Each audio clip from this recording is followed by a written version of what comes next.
Rap होता क्या है, तो कैसे बताएंगे? स्पेलिंग क्या होती है? RAP।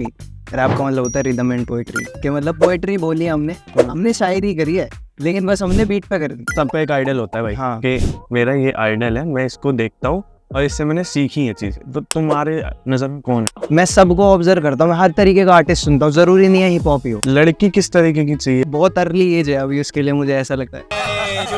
पीछे से किसी ने कमान पकड़ रखी है, मुझे ऐसा लग रहा है। बोले उसके सामने तो फूकी हुआ है, वो क्यों? फूकी हुआ है।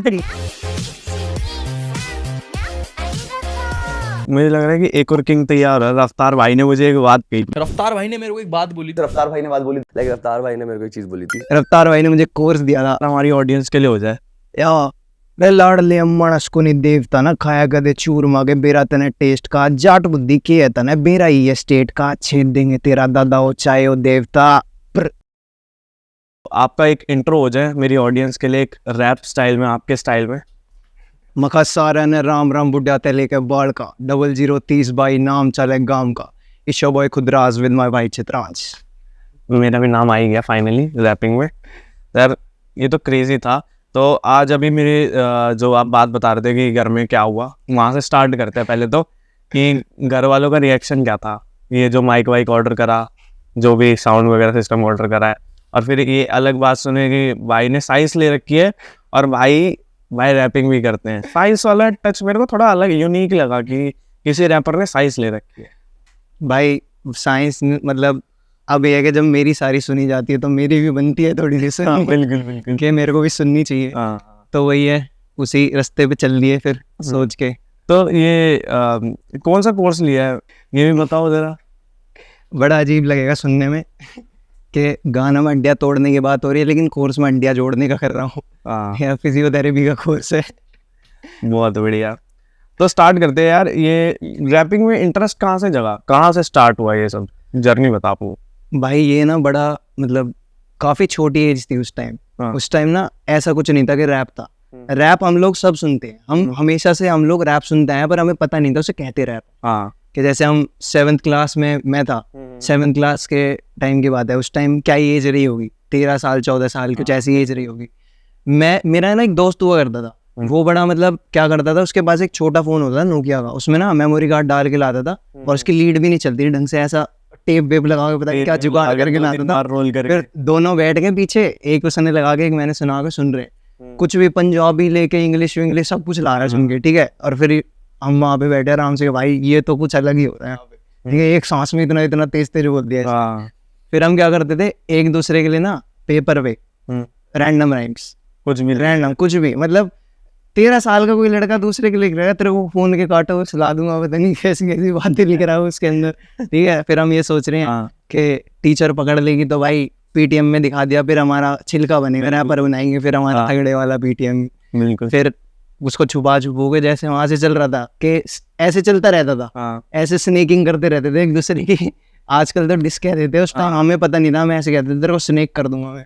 तो फिर उसके अंदर ऐसा लिख के एक दूसरे के ऊपर कुछ भी रैंडम राइम्स के अंदर ऐसा। और उस टाइम यूट्यूब का भी चल रहा था कि आते थे नए नए यूट्यूबर, ये राइम्स में कुछ ऐसे उल्टी सीधी बात बोलते थे, हमें भी चढ़ता था नया ना कीड़ा के भाई हम भी बोलेंगे।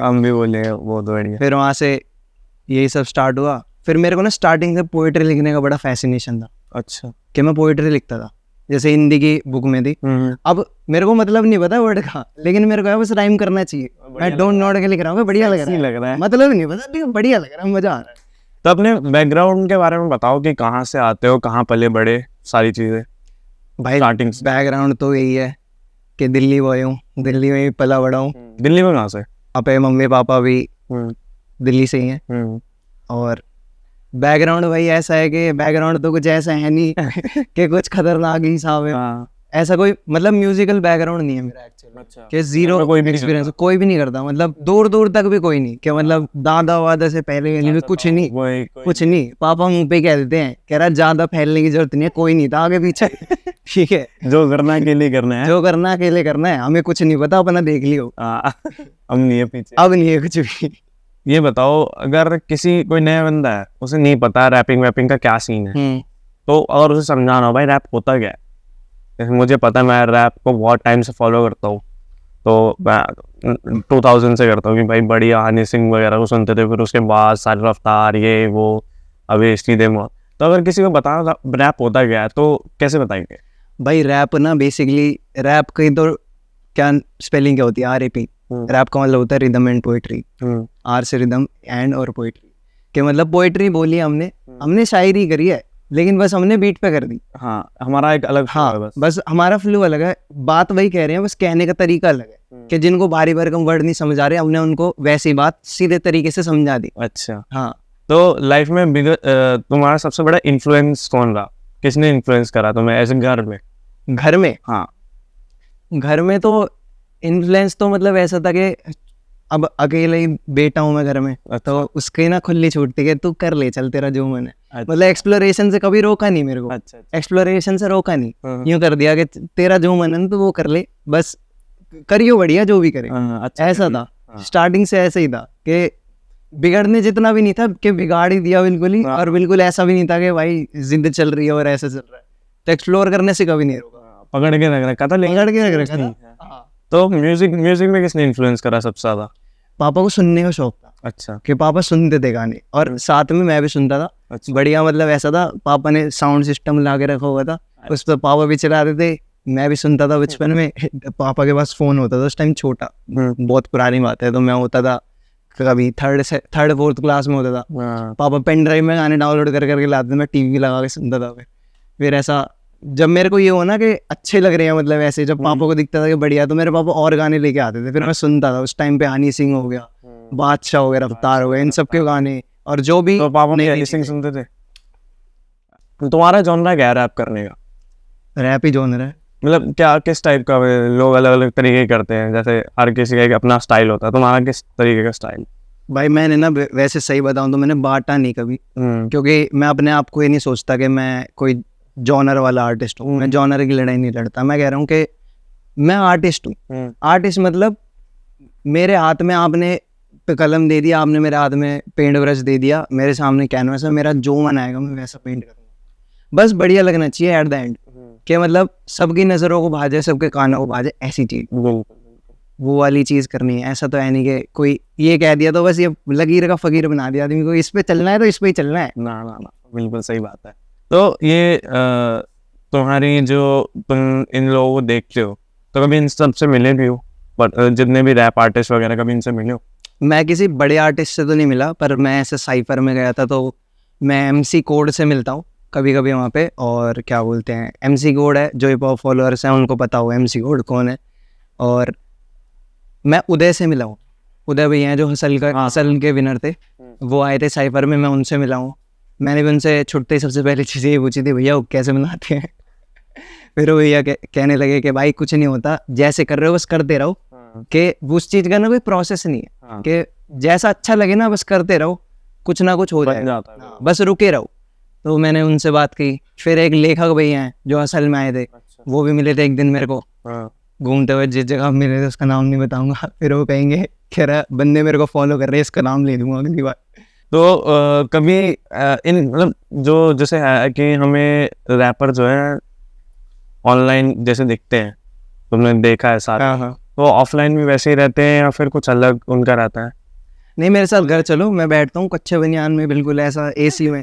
ऐसा कुछ नहीं है भाई। तो वो चैन वैन नहीं पहन के आया? नहीं चैन वैन जिसपे हिंदी विंदी कुछ लिखा हुआ है? भाई बोला तो मैंने ये भी नहीं कि मेरा बहुत गरीब परिवार था, मैंने इतना स्ट्रगल देखा। हाँ, ठीक है, सोने के लिए खाना नहीं था, खाने के लिए छत नहीं थी। यार मेरे को रैपर ही नहीं मानोगे जब तक मैं सैड स्टोरी नहीं सुनाऊंगा। वो नहीं मानते भाई। नहीं है, वो तो नहीं है भाई, कहाँ से कह दूँ। दिल्ली में नहीं होता, लेकिन ये मुंबई का जॉनर में होता है कि उनकी थोड़ा होता है कि अब मैं कुछ नहीं बोलूंगा, आगे लिए दिक्कत हो जाएगी। वही घर पे खाना खिले, माँ के हाथ के है, वहाँ होता है ये सब है, खतरनाक। तो और कुछ इंटरेस्टिंग बताओ यार, अभी जो चल रहा है लाइफ में, अभी क्या चल रहा है, क्या प्रोजेक्ट वगैरह, किस पे काम कर रहे हो? प्रोजेक्ट भाई अभी ना EP पे काम चल रहा है। अच्छा, जब तक नाम वाम कुछ बताओ। नहीं भाई अभी कुछ नहीं है, अभी बस रेडी हो रहा है, अभी सामान हो रहा है, कंपनी का नाम बाद में रखेंगे, पहले सामान बना लूँ ना, सही बात है। फिर उसके बाद अभी जब तक ये आउट होगा सब कुछ, तो जब तक आ जाएगी तब तक आपको मिल जाएगा सुनने के लिए सामान काफी सारा। सही बात है, इतना है आपका पेट भर जाएगा। तो रैप इंडस्ट्री में तुम्हारा सबसे बड़ा जो आइडल है वो कौन है? सबसे बड़ा आइडल, सब पे एक आइडल होता है भाई, हाँ। कि मेरा ये आइडल है, मैं इसको देखता हूँ और इससे मैंने सीखी है चीज। तो तुम्हारे नजर में कौन है आइडल तुम्हारा? मैंने ना कभी आइडलाइज नहीं करा, मतलब मैं पर्सनैलिटी वर्शिपिंग में कभी रहा नहीं हूँ अच्छा, कि मैं किसी को देख के ऐसा करूँ कि इस जैसा बन मान जाऊं। लिया। बिल्कुल ही हाँ। गुरु चीज़ है कि हाँ मैं सबसे चीज़ें सीखता हूँ, सबसे कुछ ना कुछ मैंने लिया है, कि किसी से मैंने केडेंस सीखी है, किसी से मैंने वॉइस आर्टिकुलेशन सीखा है, किसी से मैंने सीखा है कि राइम स्कीम कैसे तोड़ते हैं।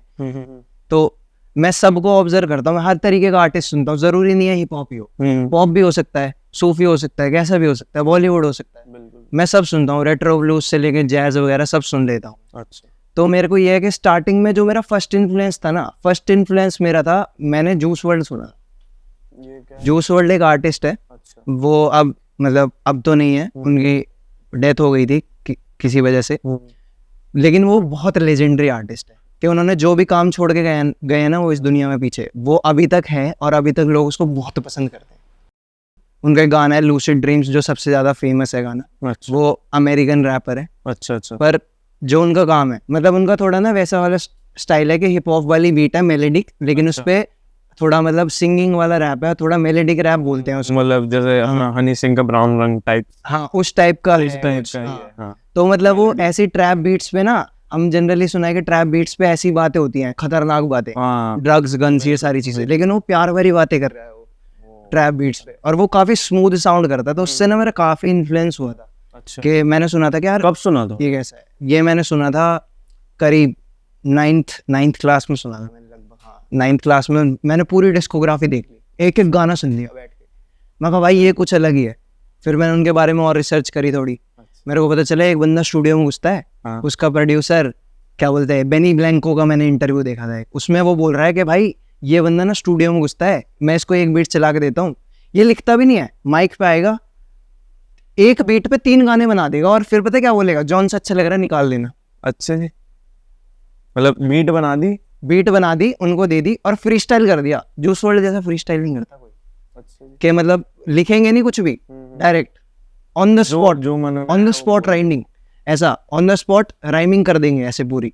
फ्री स्टाइल में बहुत लोग करते हैं, लेकिन ऐसा उसका भी एक तरीका लेवल होता है कि सेंस बनाना चाहिए, उनको सेंस बनाता है भाई, एक एक बात सेंस बनाती है, ऐसा नहीं लगता कि कुछ भी बोल रहे कुछ भी बोल दिया। सेंस बनाता है वो। मैंने सोचा कि यार ये सीखना है, ये बड़ा खतरनाक काम। अच्छा, फिर धीरे धीरे हो गया उसमें ऐसे। तो कोई इंडिया में है कोई आर्टिस्ट जिसको सबसे ज्यादा फॉलो, बिगेस्ट जो मतलब आइडिया हो तुम्हारा, जो सुनाओ?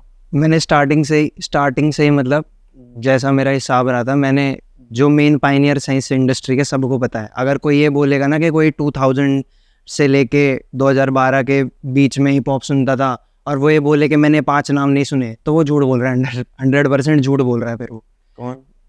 अपने अनी बाजी हो गए, रफ्तार भैया, बिल्कुल, बादशाह भैया, इक्का बाजी, और अपने ले लो।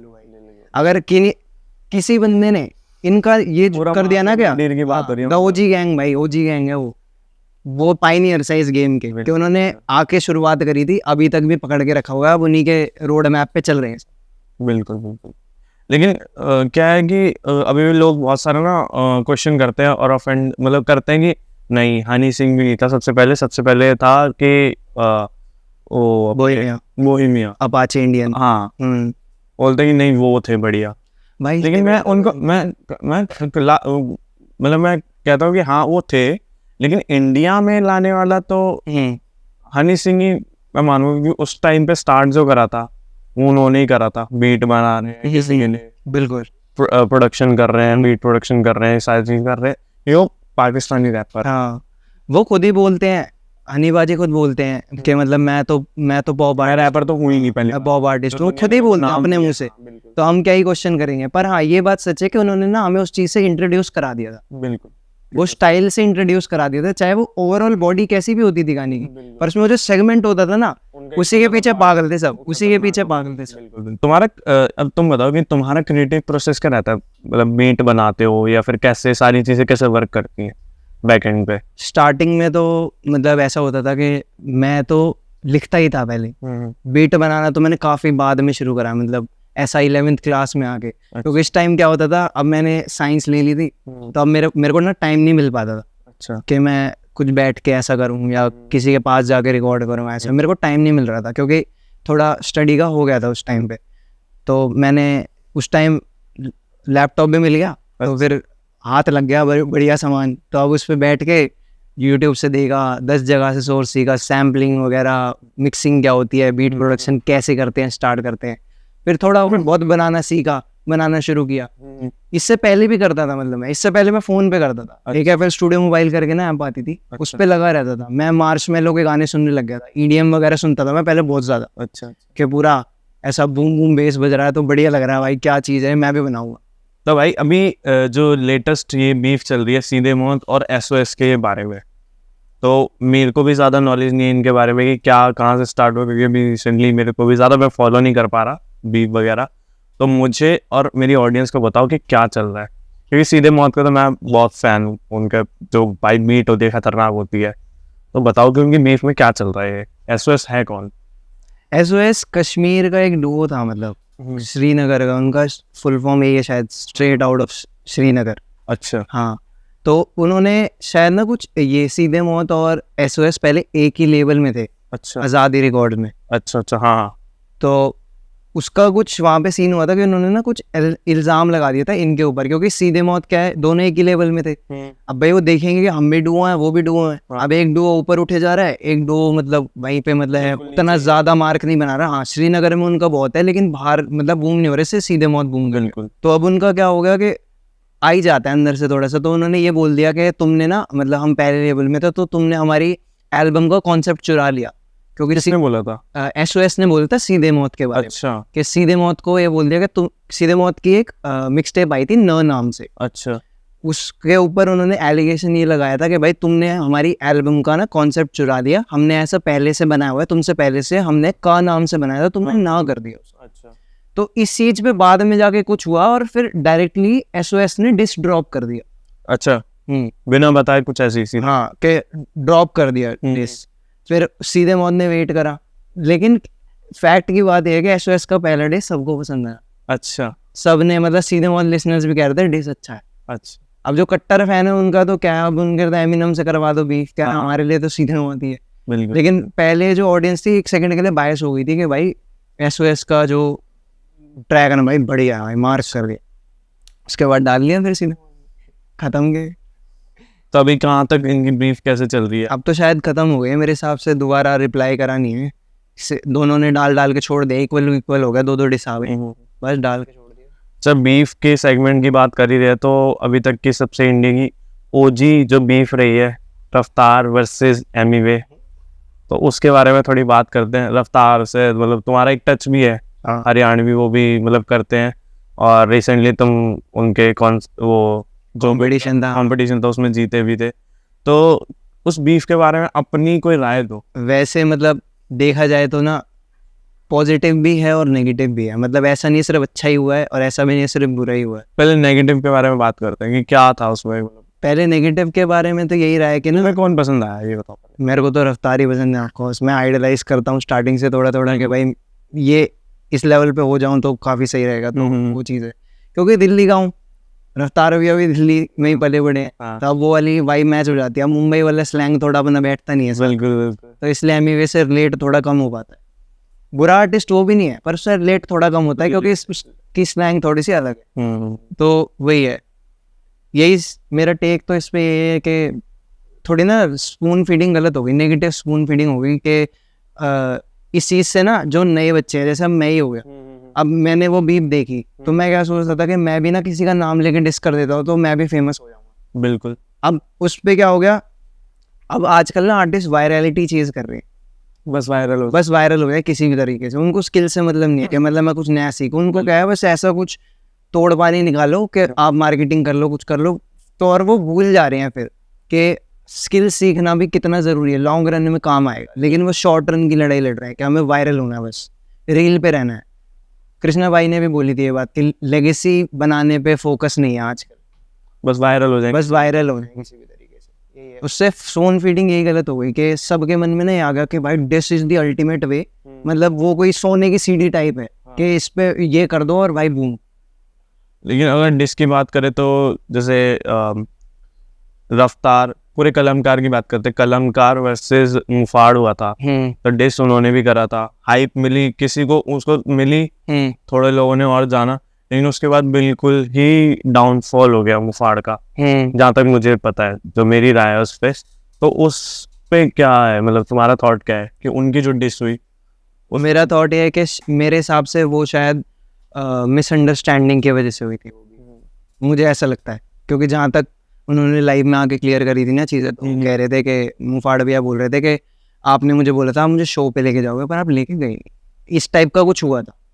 तो मतलब ये मेरे को ये जानना है कि अगर किसी की बात नहीं पसंद आ रही तो उसको डिस करने से बढ़िया सॉर्ट आउट कर लो बैक हैंड पे, या फिर डिस करना ही एक आखिरी सही उपाय? तो यही तो चीज़ गलत करी ना फिर मुफाड़ ने, ये तो किया, मतलब रफ्तार भैया ने उसको बोला कि भाई तू मेरे घर आता है, तू मेरे से बैठ के भी तो बात कर सकता था, नहीं तूने डायरेक्ट गाने ही डाल दिया, बिल्कुल पूरा ही गाना डाल दिया तूने, तो फिर अपना रास्ता पूरे तरीके से बंद कर लिया ना, उसके बाद स्कोप ही नहीं छोड़ा बात करने का। बिल्कुल बिल्कुल। तो यही गलत हो गया, उसने अपनी वो मार लिया, अपने चांस मार लिया एक तरह से कि कितने बड़े स्किल तो है उसके अंदर, ऐसी बात नहीं है भाई, गाने अच्छे हैं ना उसका बहुत, पर इंडस्ट्री है ना सिर्फ स्किल से नहीं चलती, एक फेस वैल्यू भी होती है इंसान की। बिल्कुल। कि इसने कह दिया तो अब भाई ऑफ कोर्स से बात है, रफ्तार भैया के पास ज़्यादा ऑडियंस है, वैरायटी ज़्यादा है ऑडियंस की। उसके डिस भी सुने थे मैंने, मतलब मुझे अच्छे लगे कि उसके डिस भी बहुत अच्छे थे, बहुत बनेगी जितने भी उसके उस टाइम पे थे कलमकार वगैरह के, लेकिन वो ये कि अब गायब हो गए, फिर वो रेलेवेंस खत्म हो जाता है, बिल्कुल फायदा ही नहीं हुआ उस डिस का भी, जब तुम्हें अगर जो हाइप चाहिए थी वो हाइप भी नहीं मिली और तुम गायब भी हो गए इंडस्ट्री से, पता ही नहीं है। तो अब मुझे ये बताओ कि जैसे अब सबसे ज़्यादा तुम्हें इन आर्टिस्ट में, कलमकार में सबसे ज़्यादा कौन पसंद है? जिसका है रफ्तार भैया पसंद। रफ्तार से इतना ज़्यादा लगाव कैसे हो गया? क्योंकि ना एक वो फैक्टर रिलेट कर पाता हूँ थोड़ा सा, कि मैं ऐसा नहीं है कि मैं घर पे बात करता हूँ ना, तो ऐसा नहीं होता, हर टाइम हिंदी में बात होती है, अच्छा, हरियाणी में बात होती है, ठीक है, तो उसमें क्या होता है कि हमेशा हिंदी में बात नहीं होती, वो फ्लो में निकल ही जाती है, जब कोई ऐसी घरेलू कॉन्वर्सेशन हो रही होती है ना, तो हरियाणवी ही निकलती है, पापा भी बोलते हैं, मम्मी भी बोलती है, मैं भी बोलता हूँ। अच्छा। अब बैठ के उसमें बात कर रहे हैं, तो वो वाला जो फ्लो है ना, बाद में मेरे को ये हुआ कि यार ये बंदा भी ना अपनी तरह है, बिल्कुल, उनकी लाइन भी है गाने वगैरह, फैंस नहीं है भाई मेरे गुजरों में सारे जाट दिल्ली वाले और पंजाब के घरों में, ऐसे करके लाइन है, तो वो लाइन में मेरे को काफी हिट करती है, तो मैंने सोचा यार कि मतलब थोड़ा अपनापन टाइप फील होता है, उस चीज से रिलेट होता है, तो इसलिए बढ़िया लगता है। यार अपनी ना मुझे कुदराज वो बताओ जहाँ सबसे ज़्यादा तुम ज़्यादा टाइम स्पेंड करते हो अपना म्यूज़िक बनाने के लिए, जहाँ तुम म्यूज़िक बनाते हो, क्या वहाँ पर क्या रहता है प्रोसीजर? मेरा कमरा ही है, उसमें मेरा कमरा ही है बस, एक तरफ मेरा ही कमरा, बिल्कुल कॉन्ट्ररी है कि एक तरफ पूरा टेबल है जो बुक से भरा हुआ है, और एक पूरा टेबल है जो कुछ नहीं है, खाली लैपटॉप और रिकॉर्डिंग का सामान पड़ा हुआ बस, ठीक है। उसकी वो एक तरह से है कि दोनों के बीच मेरी मम्मी की लड़ाई चलती है, फिर से कह रहा है ये दुश्मन है, इसके आग लगाऊंगी मैं किसी दिन, मैं कहा भाई रुक जाओ, लैपटॉप भी तोड़ दिया? लैपटॉप नहीं भाई, हाँ फ़ोन तोड़ा था एक बार। फ़ोन क्यों तोड़ा था? गाने सुनने लग गया था ज़्यादा ही, बहुत कुछ ज़्यादा ही, मतलब हाँ कुछ ज़्यादा ही हो गया था उस टाइम पे, 24 घंटे कानों में लीड है, कभी बुला रही होंगे तो गया नहीं होगा, है ना? इससे हाँ। तो एक दिन गुस्से में नीचे से आवाज़ मारी थी, मैंने सुना नहीं, मैं लगाऊँ फुल वॉल्यूम पे सुनने की, आई फुल वॉल्यूम सुन रहा था एकदम। फुल वॉल्यूम से याद आया, जैसे कुछ पुराने गाने थे जिन पे कंट्रोवर्सी हुई थी, तो उन गाने को लेकर तुम्हारी क्या राय क्या है कि वैसे गाने मतलब होने चाहिए या नहीं होने चाहिए? भाई इंटरनेट पे ढूंढो तो सब कुछ मिलता है, मतलब भाई तू भी रैपर ही है, तो मतलब तुम्हारा क्या उस पे क्या रिएक्शन क्या है कि मतलब ये सब होना चाहिए? भाई रिएक्शन तो ये है कि देखो उसमें ना कुछ इतनी खतरनाक बात बोली नहीं थी जो बाहर नहीं होती। अच्छा, बाहर के गाने आप सुनना, उसमें डायरेक्ट बोलते हैं, ये पहला गाना था जिसमें डायरेक्ट बोला था और इसी पर कलेश हो गए। बाहर डायरेक्ट बोलते हैं, आप सुन लो उनकी लैंग्वेज में या जैसे भी, वो बीप बीप कुछ नहीं करते, वो सीधा बोलते हैं कि हाँ ऐसे है, कि ऐसे हिसाब चल रहा है तो चल रहा है। अच्छा, वो डायरेक्ट वर्ड्स में बोलते हैं, ड्रग्स का नाम भी ले देते हैं वो, अच्छा, सब कुछ कह देते हैं, ऐसे सारा उनका बढ़िया स्लैंग चलता है खतरनाक। यहाँ पे अगर एक बार डायरेक्ट बोला किसी ने तो उसके ऊपर ना बड़ा उसको टैबू बना दिया गया, ऐसा कर दिया। बाहर के गाने सुन लेते हैं हम, जिसमें फक फुक बोल रखा हो, हम सब सुन लेते हैं, हमें बढ़िया लगता है, लेकिन हिंदी में बोल दिया तो फिर वो गलत हो गया हिसाब। अच्छा, तो अपने म्यूजिक में तुम किस तरह की थीम यूज करते हो, किस तरीके का मैसेज दुनिया को देने की कोशिश करते हो? जैसे होता है कुछ लोग होते हैं कि मतलब वो तो म्यूजिक बना रहे हैं ऐसे ही बना दिया, मेरा मन था मैंने बना। कुछ लोग होते हैं उसमें मैसेज प्रोवाइड करना चाहते हैं ऑडियंस को। तो तुम्हारा किस तरीके रहता है कि मैं बस म्यूजिक बना, मेरा कोई मैसेज वैसेज या कोई सोशल वर्क करने का काम नहीं है, तो तुम्हारा कैसा रहता भाई मैसेज देने के लिए ना एक पर्टिकुलर रैप का ये जॉनरा था, सब जॉनरा, उसको कॉन्शियस रैप बोलते हैं। है? अच्छा। कॉन्शियस रैप में सिर्फ सोशल इश्यूज की बातें होती हैं कि मेरे आसपास क्या हो रहा है, मुझे क्या प्रॉब्लम है, ऐसे हैं। बहुत सारे आर्टिस्ट करते हैं कॉन्शियस रैप, अभी भी करते हैं। तो उसके अंदर ना प्रॉब्लम ये है कि आर्टिस्ट ऑडियंस ने मैसेजेस लेने भी बंद कर दिए हैं, इसलिए आर्टिस्ट ने देने भी बंद कर दिए। क्योंकि ना आजकल ऑडियंस को चाहिए कि यार प्रॉब्लम्स हम न्यूज़ चैनल्स पे वैसे भी बहुत सुनते हैं, हम गानों में भी क्यों सुने। अच्छा जी। एज अ ऑडियंस मुझे ऐसा लगता है कि अगर मैं अपने आप को ऑडियंस की तरह रख के देखूं तो मुझे ऐसा लगता है कि ऑडियंस का यही टेक होता होगा कि यार प्रॉब्लम सुन ही रहे हैं ना, अब गाना में इंजॉय करने के लिए सुन रहे हैं, अब गाने में भी तुम ये सब बातें बोलोगे तो कौन सुनेगा। अब वो धीरे धीरे बिल्कुल डेड हो चुका है। अब कोई ज़्यादा घुसता नहीं उस चीज़ में कि भाई कोई सोशल इश्यूज़ का टॉपिक बना के उसके बारे में रैप कर रहा है। बिल्कुल कम होता है, ऑडियंस भी उसकी कम हो गई है, इसलिए आर्टिस्ट ने भी बनाना छोड़ दिया है, क्योंकि आर्टिस्ट को भी यही कि कोई सुनेगा नहीं तो क्या करूँ बना के। तो अपनी फैमिली के बारे में बताओ मेरे को कि फैमिली में कौन कौन है? फैमिली में मैं हूँ, मेरे पापा हैं, मेरी मम्मी है, एक मेरी बड़ी बहन है। अच्छा। मेरी बड़ी बहन अभी पढ़ाई कर रही है, बाहर है वो। और आउट ऑफ इंडिया? नहीं इंडिया में ही है और दूसरे स्टेट में है। अच्छा। तो और पापा मेरे एक आईटी कंपनी में जॉब करते हैं और मम्मी हाउस वाइफ है। तभी साइंस लिया ना। अब मुझे पता लग गया कि साइंस क्यों आई है। नहीं बायो ली थी, मैथ्स नहीं ली। तो ये बताओ कि तुम्हारे सामने कोई अभी तक का कोई सबसे बड़ा चैलेंज आया है एक नए रैपर या एक यंग रैपर होने के नाते? अभी तक का कोई सबसे बड़ा चैलेंज हो? मेरा कोई भी यंग रैपर होगा ना, मुझे लगता है उसके लिए सबसे बड़ा चैलेंज ये होगा कि keeping himself away from chasing virality. अच्छा। कि इस रेस में लग जाना, मतलब कैसे रखते हैं? मतलब अपने आप को दूर रखना। मतलब मैं ये सोचता हूँ कि ना मुझे इसमें घुसना नहीं, कि मतलब मैं ऐसा नहीं करूँगा कि मुझे वायरल होना है तो सिर्फ मैं रील पे 1-1 मिनट के गाने बना के डालूँ। अच्छा। या फिर मैं किसी के बारे में उल्टा सीधा बोलूँगा या फिर कोई ऐसा टॉपिक छेड़ूंगा जानबूझ के जिसका पता है मुझे कि ये हर्ट भी करेगा लोगों के इमोशंस को, पर अटेंशन पूरी कैच करेगा। ये सब चीज़ें ना करना, मतलब ये सब चीज़ें ना टेम्प्ट करती हैं। हाँ, जब मैंने ग्राउंड लेवल पे वायरल होना है, मुझे भी फेमस होना है भाई, तो मेरे को टेम्प्ट करेगी वो चीज़, पर मुझे अपने आप को रोकना है, समझाना है कि भाई तू आर्टिस्ट है, तू तरीके से काम कर, पूरे गाने डाल, ईपी डाल, एल्बम डाल, जो डालना है अच्छे से उसकी प्रमोशन वगैरह करो, उस हिसाब से करो, ना कि इस रेस में लगो कि बस एक बार वहां तक पहुंच जाए, कैसे भी, चाहे अच्छा बोल के चाहे बुरा बोल के। तो उस चीज से बचाए रखना अपने आप को सबसे बड़ा चैलेंज है। अच्छा। क्योंकि मौके मिलेंगे, लोग ट्रिगर भी करेंगे, लोग हाइप अप भी करेंगे कि भाई कर ले, कोई दिक्कत नहीं है, तेरा सीन सेट हो जाएगा, पर उस चीज को समझना एक बहुत बड़ी बात है कि उस चीज से दूर रहना है। तो मेरे को ये बताओ कि लोग जैसे अभी तुमने बोला वायरलिटी के लिए करते हैं, ये सब चीज़ें होती हैं कि आजकल मैंने देखा जाए, मैं भी इंस्टाग्राम वगैरह स्क्रॉल करता तो उसमें होता है कि कुछ लोग हैं जो दो लाइन या फिर 1-1 मिनट का कुछ रैप करते हैं, उनके मिलियन में फॉलोअर्स है, या फिर उन लोगों को सुन के मतलब जैसे तुम्हारा रैप है, तुम्हारे रैप इंस्टाग्राम पे डाल रखा है, छोटा सा तुम्हें अगर दे दिया तो दे दिया, मन में हो कि तुम्हें टैग दे दिया है कुछ ऐसा है, और डाल के उनके तुमसे ज़्यादा व्यूज़ और फॉलोअर्स गेन हो जाते हैं, और उस जो एक्चुअल जो रैपर है उसका कुछ नहीं होता इतना ज़्यादा। तो उस पर क्या है तुम्हारा कि ऐसा होना चाहिए नहीं होना चाहिए?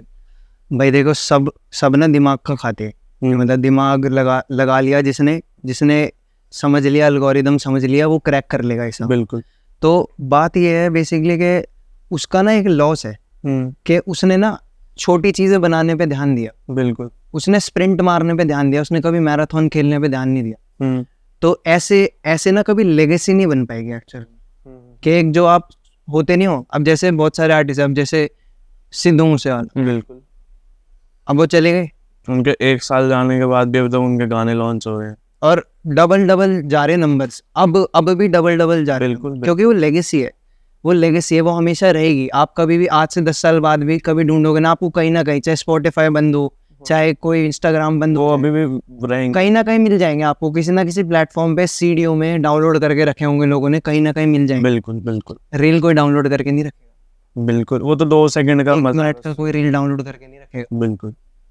अगर वो चला गया, इंस्टाग्राम क्रैश हो गया, वो खो जाएगा। मैं मतलब उसका वो अभी बात जैसे वही नहीं कि जैसे तुम्हारा गाना कोई डाल देता है, कोई और एक्स अकाउंट है वो डाल देते हैं, तुम्हारे ज़्यादा व्यू, तुम्हारे जितने व्यूज़ आते हैं उससे ज़्यादा व्यूज़ वो ले जाते हैं।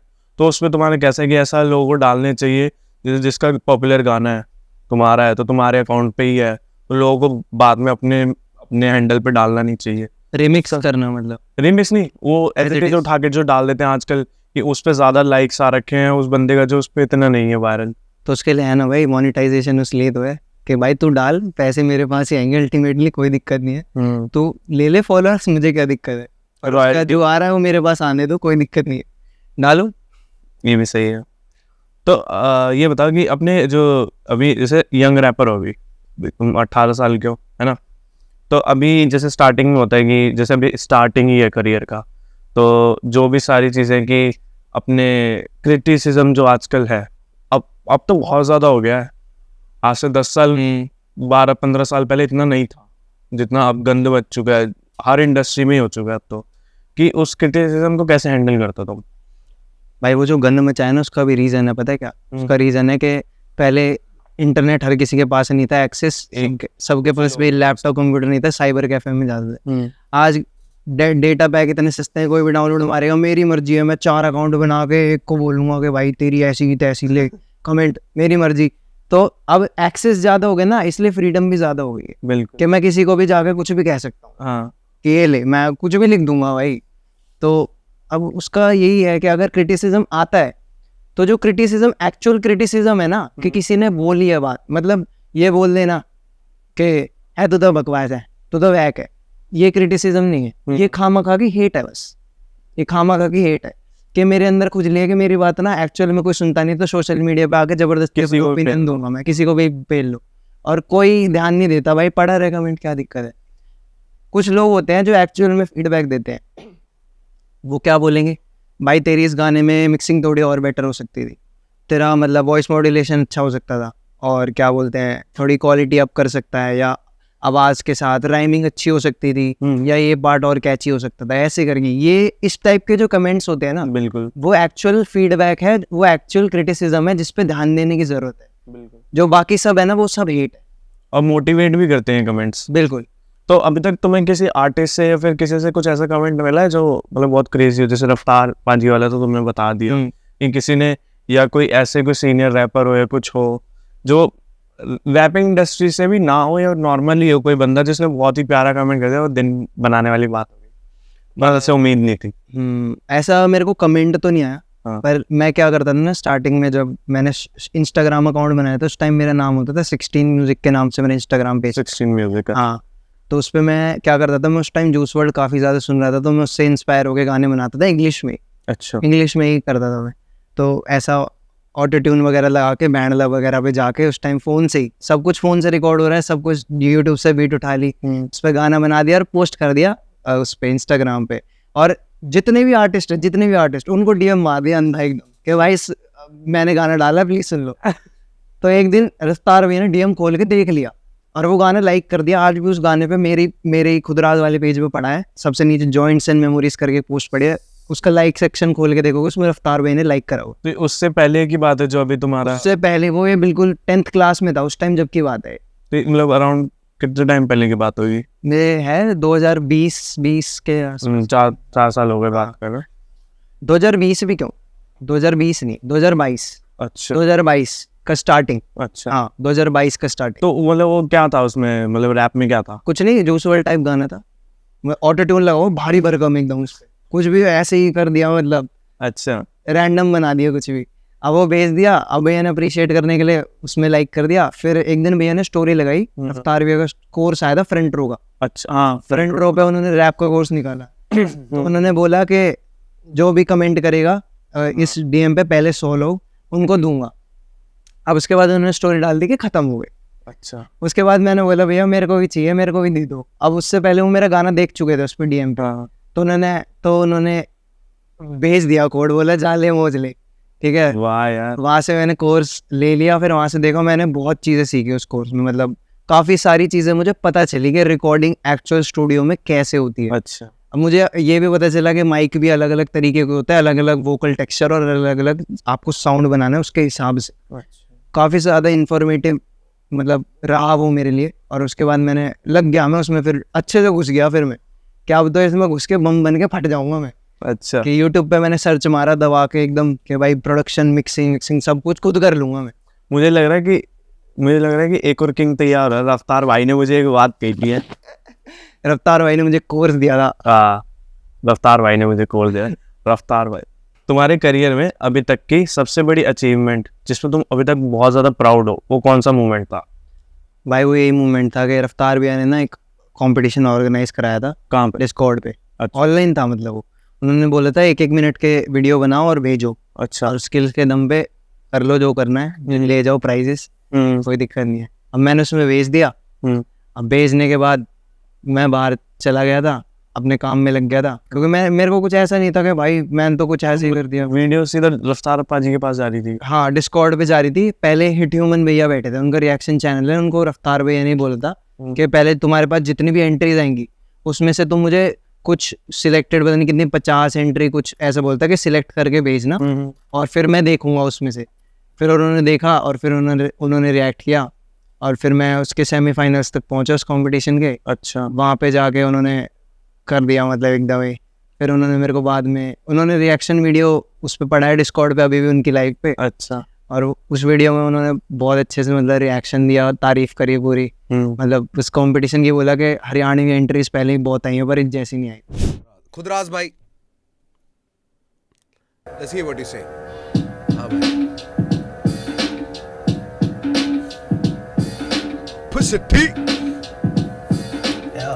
Sniff cocaine, relax like सारा न राम राम बुढ़ा ते लेके बाल का 0030 भाई नाम चले गाम का दिल्ली ते गुड़ गावा पाड़म पे लेके संभाल कर लाड़ ले तू झाड़ तुड़वाना लिए काम का तेरी खातर तेरा का सामान है 50 का नहर में तो पाटता ना मेरा कदे लाश का ऑनलाइन गणा बड़ा तू बदमाश नार देख लिए भाई जिंदगी ना कदे नाट जा पाट जंग टेरे हटना फिरेगा छांटता आन जा रे लाड़ ले फायदा समझाण का बाकी रातों बेरा ही है तेरे घरे आण कर लागता ना टोल मारा अरे लाडले या रे लाडले मनस को नहीं देवता ना खाया कदे चूरमा के बेरा तने टेस्ट का जाट दिया तने बेरा ही स्टेट का छेद देंगे तेरा दादा ऊंचाई और देवता भाई ये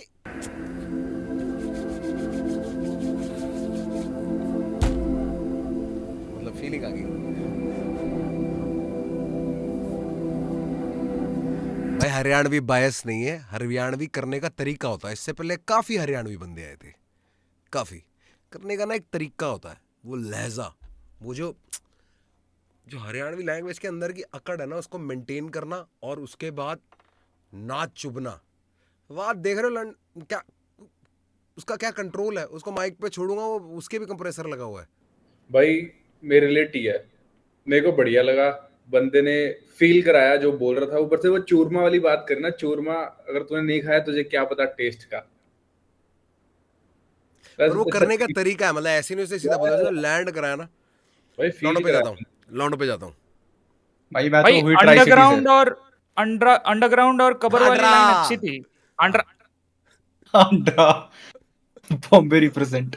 बट भाई मैं तो ट्राई सिटी में रहता हूँ, मैं तो हरियाणवी भी सुना, पंजाबी भी सुना, बहुत हरियाणवी गाने भी बहुतों के आए थे और सुना है। मैं सुन भी रखे थे, मैं ठीक है। तो बहुत सारे आए थे एंट्री में भी, बट वाइब है भाई इस बंदे में ना, जिस तरीके से स्पिट कर रहा है, जैसे पूरी जिसका पूरा गाना जो था, मजा आया सुनने में, बहुत तगड़ा लगा। टी है, पोल करा टी है, टी पोल है, करा टी है। तो फिर हमारी क्या औकात जनता के आगे भाई, हमारी क्या औकात, आप ही हो। अच्छा, ये तो सबसे मतलब बेस्ट बात हो गई है। फिर उन्होंने मुझे एक हेडफोन गिफ्ट किया Sennheiser का, वाह, वो भेजा, और उसमें एक टी शर्ट थी और स्टिकर्स थे। वो स्टिकर मैंने अपने लैपटॉप पे लगाए हुए हैं। और क्या चाहिए, मतलब मेन बैठे हैं गेम में, उन्हीं से ओके रिपोर्ट मिल गई है, तो और किसी नहीं चाहिए किसी का वैलिडेशन। और नहीं चाहिए किसी का वैलिडेशन, ये सही है। तो ये बताओ, आगे और क्या करने का सोचा है? क्या आगे मतलब आगे फ्यूचर में क्या करने का सोचा है? फ्यूचर में ये सोचा है कि अगले 2-3 साल में कम से कम एक सिल्वर प्ले बटन तो लगाओ कमरे में। कम से कम इतना तो कर लूं। हो जाएगा भाई, डन है बिल्कुल। अगले 2 साल में सिल्वर प्ले बटन डन। अरे भाई ये भी टिक मार्क है, रफ्तार पाजी से मिलना टिक मार्क। मैनिफेस्टेशन। यही तो होनी चाहिए, जो मतलब जो बोल दो वो पूरी भी होती है चीजें। पहले लोग ये सपने देखने से डरते हैं, ये नहीं होगा वो नहीं होगा, देखोगे तो वो पूरे भी होते रहेंगे। कोई कोलैबोरेशन या कोई प्रोजेक्ट जो आने वाला हो या फ्यूचर में जिसका तुम चाहते हो कि वो हो, मतलब तुम्हारा मन है कि मैं इसके साथ कोलैब करूँ, या कोलैब आने वाला है तुम्हारा किसी के साथ? अभी कोलैब का तो ऐसा कुछ प्लान नहीं, क्योंकि अभी मैं अपनी डिस्कोग्राफी थोड़ी बड़ी करने पे ध्यान दे रहा हूँ। अच्छा। कि मैं सोलो गाने डालूं पहले बहुत सारे, कि ऑडियंस पहले मेरा स्टाइल समझ जाए, फिर उसके बाद मैं लाऊंगा किसी को कोलैबोरेशन में। मैं चाहूंगा कि कोई वो, क्योंकि कोलैबोरेशन का ना ऐसा होता है कि आप इंटरनेट पे डालो, इतना बड़ा प्लेटफॉर्म है, आप नज़रों में सबके आ रहे हो। बिल्कुल। ऐसा नहीं है ना कि अगर कोई कमेंट नहीं कर रहा है, लाइक नहीं कर रहा, तो उसने देखा नहीं। बिल्कुल। देखते तो लोग हैं। अगर किसी ने देख लिया ऐसा जिसको मेरी वाइब पसंद आ गई, वो मुझे अप्रोच कर लेगा। वो क्योंकि मैं तो करता ही रहता हूँ कि भाई, क्योंकि ऐसा नहीं होता, आप ना किसी भी आर्टिस्ट को डायरेक्टली जाके नहीं बोलते आज ब्रो कोलैब कर रहे हैं। हाँ। थोड़ा बातचीत करनी पड़ती है पहले से। ऐसा नहीं होता कि बिल्कुल मतलब बात नहीं होती, ऐसा कि मतलब वो वाली ऐसा नहीं होता। एक रिलेशन भी चीज़ होती है कि आर्टिस्ट को पहले जानो, समझो, स्टाइल समझो, क्या पसंद है, फिर साथ में बैठो, काम करो। क्योंकि कोलैबोरेट जब आर्टिस्ट कर लेता है ना, तो एक तरह से फ्रेंडशिप हो जाती है। बिल्कुल। वो सिर्फ गाने की दोस्ती नहीं रहती, वो फिर फ्यूचर के लिए भी हो जाती है, कि साथ में काम दोस्ती हो जाती है, बॉन्डिंग बन जाती है। तो मतलब तुम्हारा कोई है कि मतलब बहुत ज़्यादा एक वो दिल में कि हाँ भाई इनके साथ मुझे कोलैब करना है इन फ्यूचर, इनके साथ? एक तो मुझे पता है तुम्हारा नाम शक्ल पे ही दिख रहा है, रफ्तार पाजी है, पूरा पॉडकास्ट रफ्तार पाजी का इर्द गिर्द घूमते हुए। तो मतलब मेरे को ये बताओ कि उनके अलावा वो तो होंगे, पक्का होगा, सी बात है, कोलैब जिसके साथ। तो और कौन है इंडस्ट्री में जिसके साथ एक बंदा यार इनके साथ कोलैब करना है? क्योंकि देखो, अगर मैं कॉमन नाम ले दूंगा कोई भी बड़े इंडस्ट्री का, तो उसको कुछ फायदा नहीं है। बिल्कुल। तो मेरे को ना एक आर्टिस्ट है जो कि अभी उसको जितना बड़ा होना चाहिए ना उतना बड़ा है नहीं, पर काफ़ी मेन स्ट्रीम है वो। अच्छा। ऑलरेडी। उसका नाम है ऐब 17। ऐब 17। मैं ऐब 17 के साथ कोलैब करने को बहुत मन है। मेरे को वाइब आती है भाई। ये हुई ना बात, वो है रियल साइड है, मतलब वो एक ना नई साइड है पॉप का। उसको डर नहीं लगता कि बावे मैं दिल्ली से मैं कुछ भी बोलूँगा। बिल्कुल। अपना एरिया वो रिप्रेजेंट करने से डरता नहीं है, रूट से रिप्रेजेंट करने से डर नहीं रहा। ये उसकी बेस्ट बात। मैंने देखा जैसे कि मुंबई के रैपर्स हैं, वो अपने आप अपना स्टाइल को ना पूरा फ्लुएंटली बोल देते हैं, वो कर देते हैं जो भी है सारी चीज़ें। हमारे यहाँ का पहले मेलोडिक था कि हमारे यहाँ के बंदे सारे वैसे हैं, लेकिन हम जैसे ऐब 17, सीधे मौत और ये सारे गेम में टॉप पे पहुंच रहे थे। तो ऐब 17 को खुला है भाई बंदा, वो उसने वो जो होते हैं ना कि अंदर की डीप स्लैंग जो पकड़ के निकालते हैं, वो रागा रावल ये जैसे बंदे, वो लगते हैं डीप। हाँ भाई, कोर हार्टेड दिल्ली के बंदे हैं, बात सुनिए तो इनसे सुनिए। ये मेन स्ट्रीम में तो सब अपना बॉलीवुड चल रहा है, ग्लोरीफाई करने में। हाँ, वो रियल बात है, वो रियल बात है। एक्चुअल के लाइफस्टाइल ऐसा है तो ऐसा है कि वहाँ क्या होता है, दिल्ली में हम कैसे कैसे पले बड़े, कैसे रैप होता है, तो वो बताएंगे, उन लोगों से ही पता लगेगा। बिल्कुल।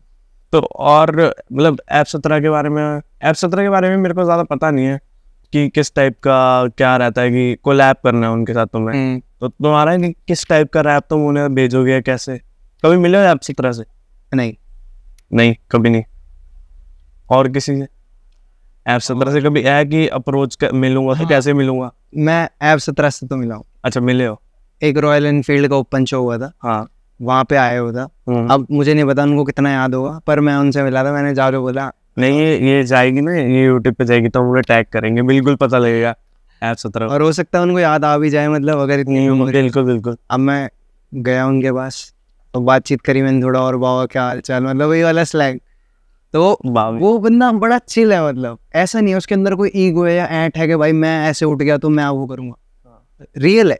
तो भाई अब मेरे को यार ये बताओ कि जो पूरी दुनिया के दिमाग में एक परसेप्शन बनी हुई है एक रैपर को लेके, आया भाई डीले कपड़े पहन, मतलब डीले कपड़े पहन के एकदम गॉगल वॉगल लगा के 2-4 चेने पहन के, तो मैंने भी यही सोचा था इस पॉडकास्ट से पहले कि भाई बन के आएगा वो दासू वासू एकदम, मतलब हाँ यार मेरा डीले विले चैन वैन ये सब पहन के आएंगे। तो मैं भी तैयार होकर आया था कि मैं भी भाई जैसा लोगों थोड़ा बहुत भाई तो मेरे जैसे सिंपल बन के आ गए, अब मुझे थोड़ा वो हो रहा है कि इतना क्यों पहन लिया मैंने। तो बताओ यार जरा दुनिया को कि हम रैपर ऐसे कपड़े भी पहनते हैं। तो भाई मैंने अपना नाम खुदराज रखा हुआ है, तो खुदराज का मतलब यही है कि ना तुम्हें पता ना मुझे पता।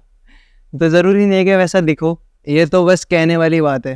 अब अगर मेरा मन करे तो मैं पहन सकता हूँ, और मैं पहनता भी हूँ, ऐसी बात नहीं है। पर ये होता है, मूड की बात होती है, कपड़े हैं, वाइब की बात है, कभी मन किया पहन लिया, कभी नहीं किया नहीं पहना। तो ऐसा कोई रूल थोड़ी बनाया हुआ है। नहीं रूल नहीं, जैसे ऐसा है कि पहनना भी जरूरी होता है। नहीं ऐसा ऐसा है कि बंदे ने पहचान बना देते हैं ना कुछ लोग अपनी कि हाँ मैंने ऐसे पहनते हो बंदे ऐसे ही होंगे, वरना वो है नहीं। ऐसे भी बंदे हैं जो कि पहनते बहुत हैं पर आता उन्हें कुछ नहीं है। बिल्कुल। तुम्हारी म्यूजिक के जरिए तुम कोई मैसेज या लेगेसी को कोई फैलाना चाहते हो? तुम अभी पॉडकास्ट में बहुत बार लेगेसी वर्ड का नाम आया है, तो तुम भी मुझे लगता है कि अपनी कोई लेगेसी फैलाना चाहते हो? आजकल ना एक टैबू बन गया है कि जो वर्ड है ना देसी, उसका परसेप्शन गलत हो गया है। बिल्कुल। मतलब लोग सोचते हैं कि कोई इंसान आएगा, वो बदतमीजी से बात करेगा, गले में गमछा डालेगा, ठीक है, किसी को मारेगा।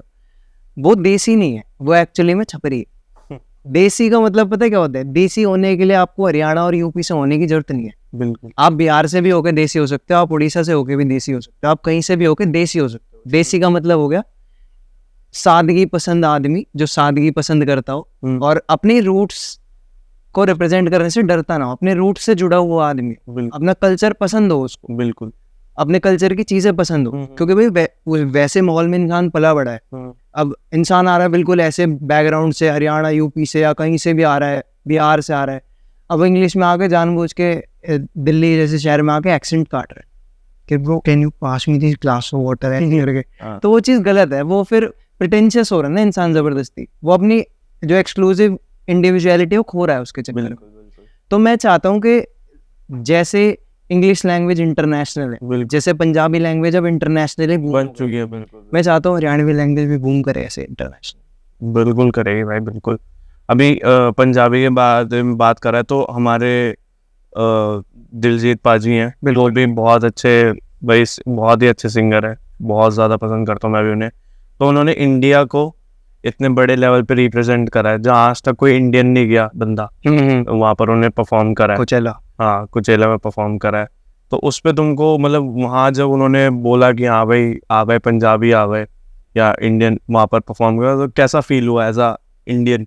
भाई बहुत प्राउड की बात है, इससे बड़ी प्राउड की बात हो ही नहीं सकती कि जो लोग हमें ये कह सकते थे कि हमारा स्टाइल तुम अच्छे से नहीं करते, हमने उनके आगे ही जाके कर दिया अपने स्टाइल में। क्योंकि पंजाबी लैंग्वेज में ना एक ट्विस्ट है कि वो पूरा वेस्टर्न नहीं है, उसमें वो देसीपना है कि मतलब पता चलता है कुछ अलग है कि ट्रैप बीटों पे आदमी देसी बातें बोल रहा है। बिल्कुल। अपने आप में कलाकारी है वो बहुत बड़ी। तो मतलब कोई ऐसी साइड तो होगी ना जो ऐसे मतलब नहीं पता किसी को कि मैं ऐसा भी हूँ? अगर मैं किसी को बताऊं मुझे खाना बनाना बहुत पसंद है, कोई मानेगा नहीं। अरे भाई साहब तो फिर क्या बनाया था सो रहा है खाने में? जो भी कह दे, मेरी माँ कह दे करा चूरमा बना ले, बना दूंगा। ये तो भाई मजा ही आ गया एकदम, ये तो देसी टच हो गया फिर तो। रूट्स है भाई, अच्छी लगती है। नहीं बढ़िया है भाई, अपना अपना काम तो करने आने चाहिए। ये अपना खाना वाना बना लिया है, कपड़े धो लिए। अपने फ्री टाइम में म्यूजिक के अलावा क्या करना पसंद है, खाना बनाने को छोड़ के? दोनों सवाल लपेट गया, मैं सोचा खत्म करते हैं मोबाइल फाइल। पर नहीं, ऐसा नहीं है।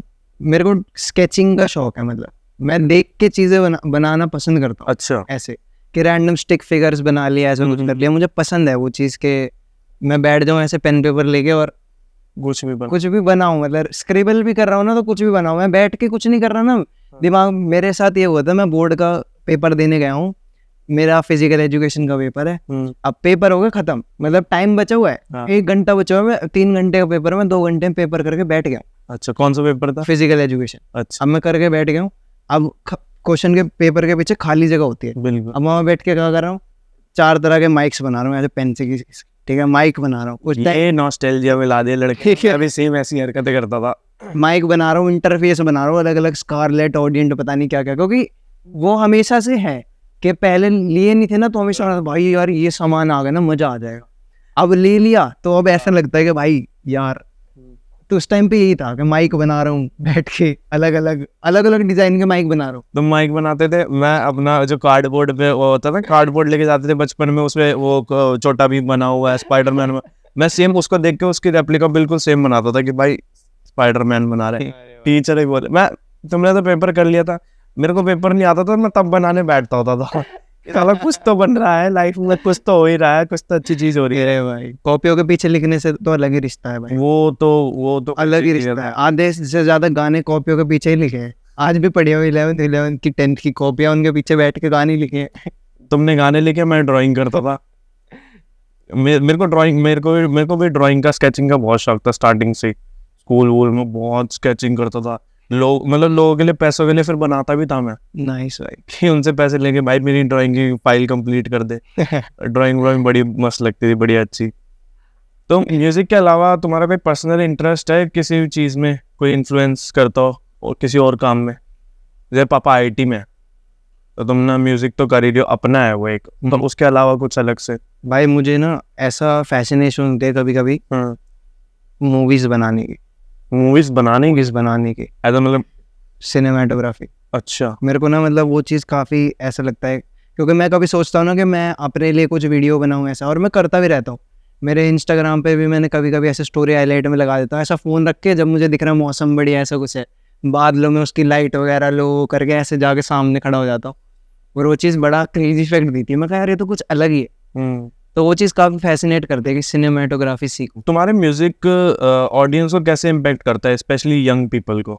इम्पैक्ट का तो भाई ऐसा है कि इम्पैक्ट डालने की बात है, तरीका होता है। क्योंकि गाने बनाने के ना कुछ मेन टॉपिक्स कुछ ये हैं कि आप प्यार की बातें कर लो, बिल्कुल, आप दिल टूटने की बातें कर लो, या तो आप बदमाशी कर लो फिर गाने में। बिल्कुल।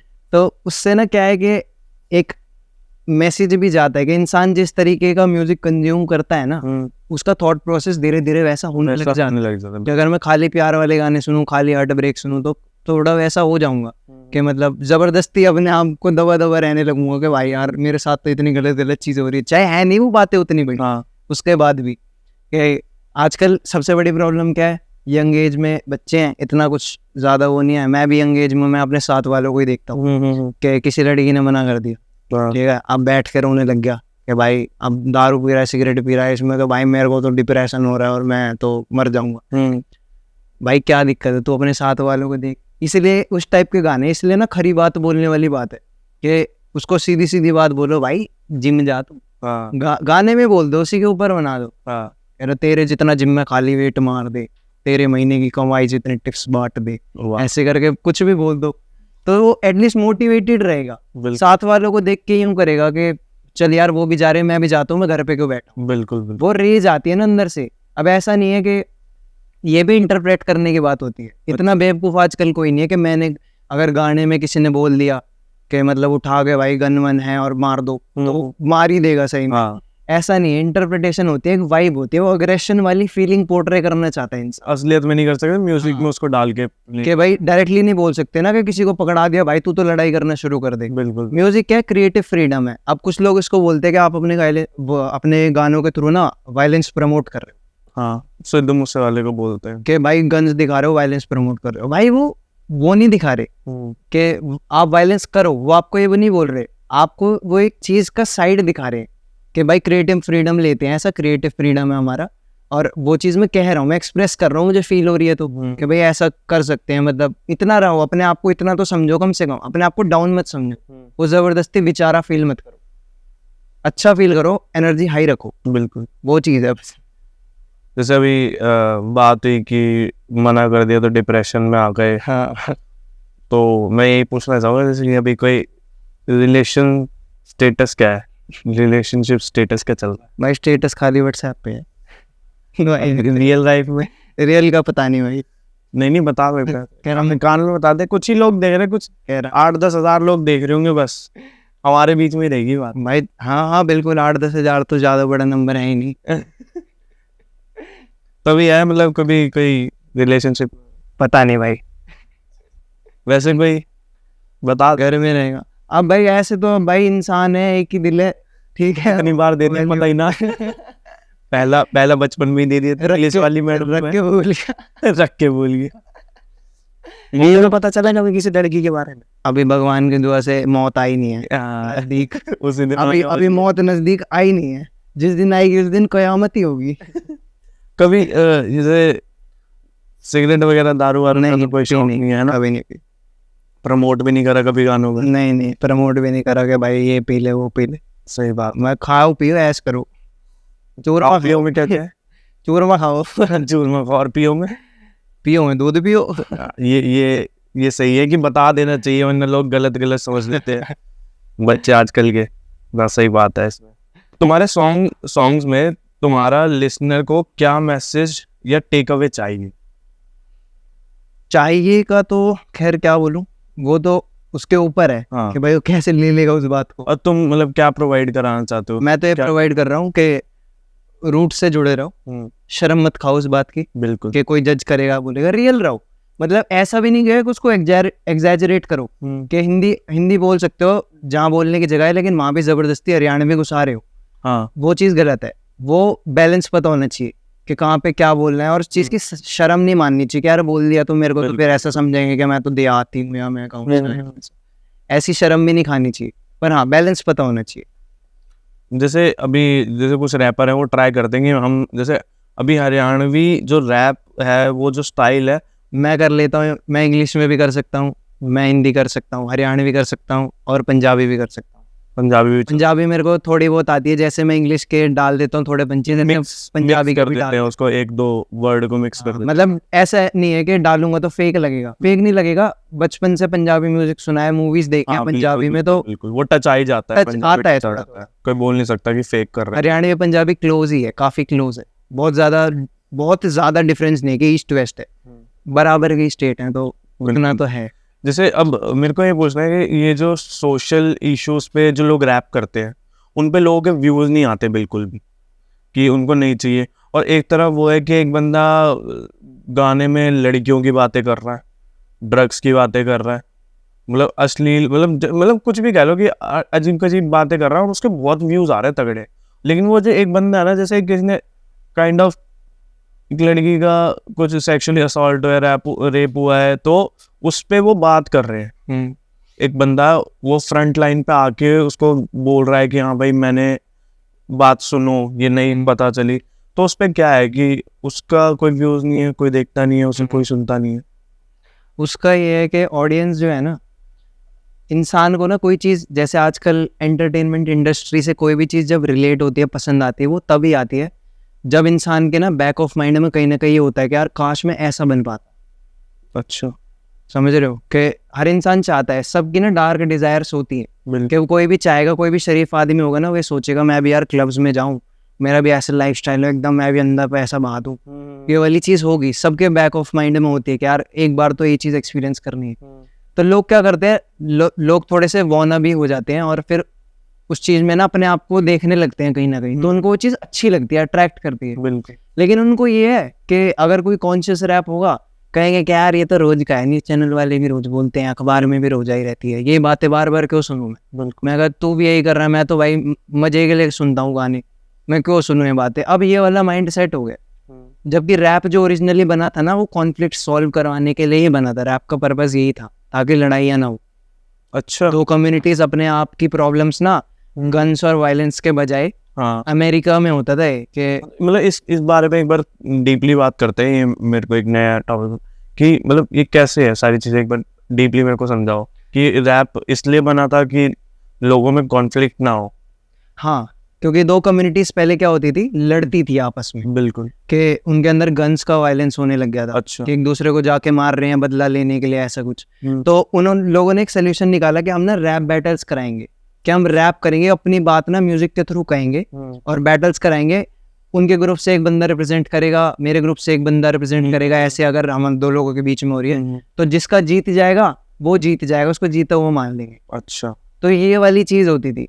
और ये जो चेन्स का कल्चर है, क्या है, ये थोड़ा और भी क्रेजी है कि ये जो चेन्स का कल्चर है ना, जो मोटी मोटी चेनें पहनने का, ये एक्चुअल में जब पहले जो गैंगस्टर्स वगैरह होते थे उनको जेल हो जाती थी या कुछ हो जाती थी ना, तो उनके गले में बड़ी बड़ी बेड़ियां और ताले वाले लटका देते थे। हाँ बिल्कुल। तो वो उस चीज को रिप्रेजेंट करते हैं सोने की पहन के, कि पहले लोहे की थी अब सोने की है।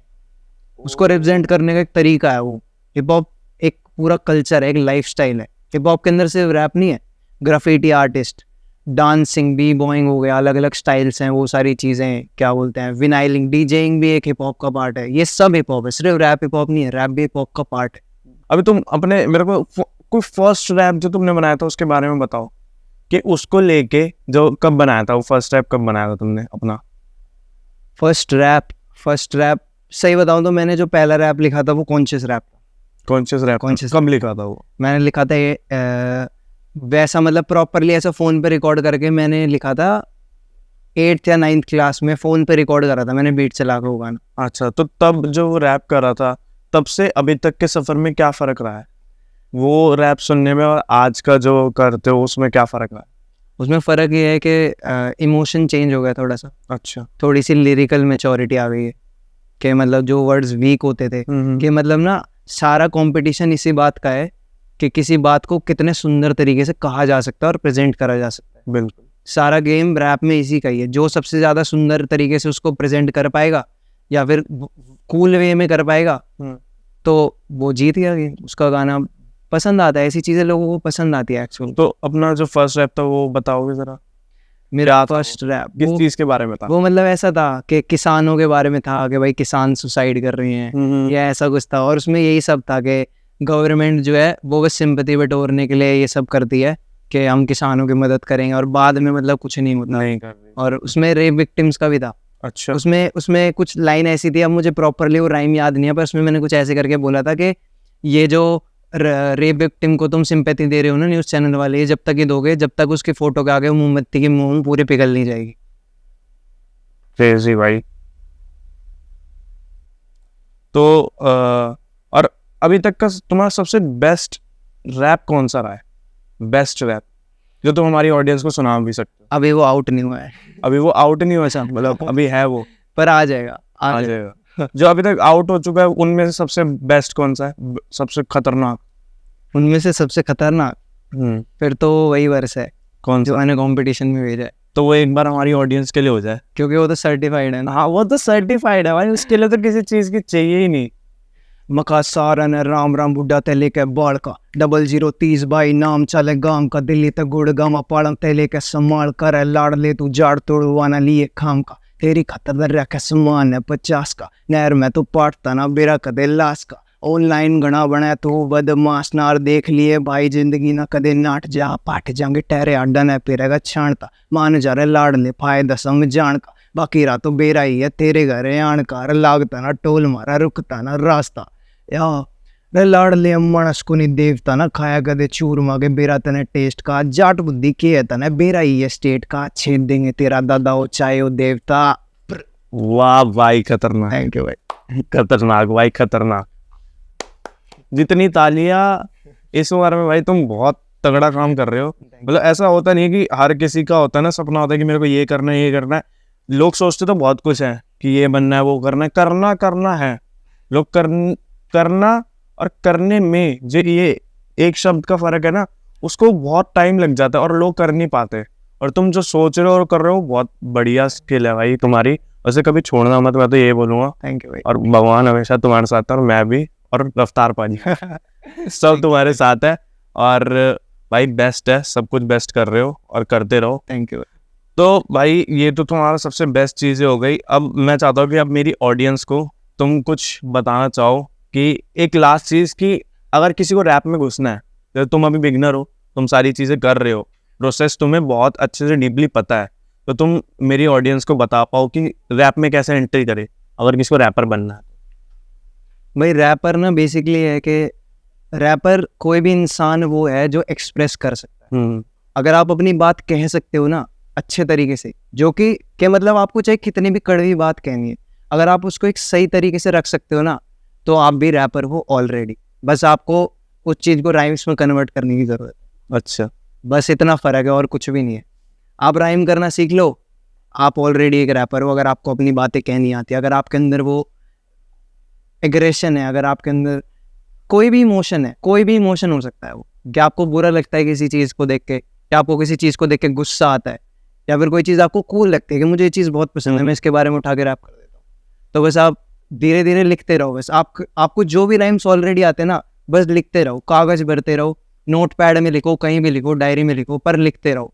एक पॉइंट आएगा जब वो ना राइटिंग आपकी मैच्योर होगी। राइटिंग भी उम्र की तरह होती है। बिल्कुल बिल्कुल। आप उसको जितना टाइम दोगे, जितना प्रैक्टिस करोगे, उतनी ज़्यादा ना वो मैच्योर होगी, आपकी बातों में वो चीज़ आएगी। मैं भी 3-4 साल पहले फ़ोन पे रिकॉर्ड करा हुआ कुछ सुनाऊंगा तो वो बहुत बेसिक, बहुत अजीब बहुत बेसिक होगा। मैं भी उस टाइम में सोचता था कि यार मेरी बातें ऐसी क्यों नहीं आती, गिव अप करने का मन करेगा।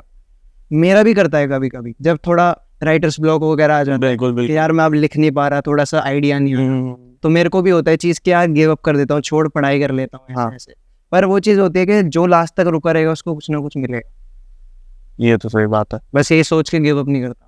अगर रैपर नहीं होते अभी मेन तो तुम रैप एज अ इंट्रोड्यूस, अगर कोई किसी को कहे कि रैपर हूँ, अगर अभी रैप नहीं कर रहे होते तो क्या कर रहे होते?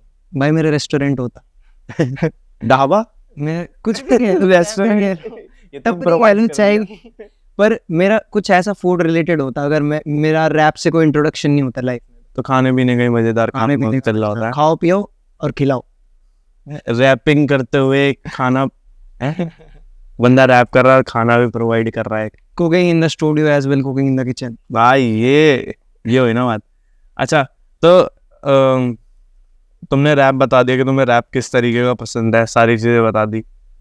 अच्छा लड़की किस तरीके की चाहिए अपने लिए ढूंढ रहे हो? जो मतलब गर्लफ्रेंड तो नहीं है, ये तो तुमने कह दिया, मैंने कुछ नहीं बोला है, ये तो बोल दिया, नहीं बोला ये बात हो गई ना, हाँ, ये रिकॉर्ड हो गई है।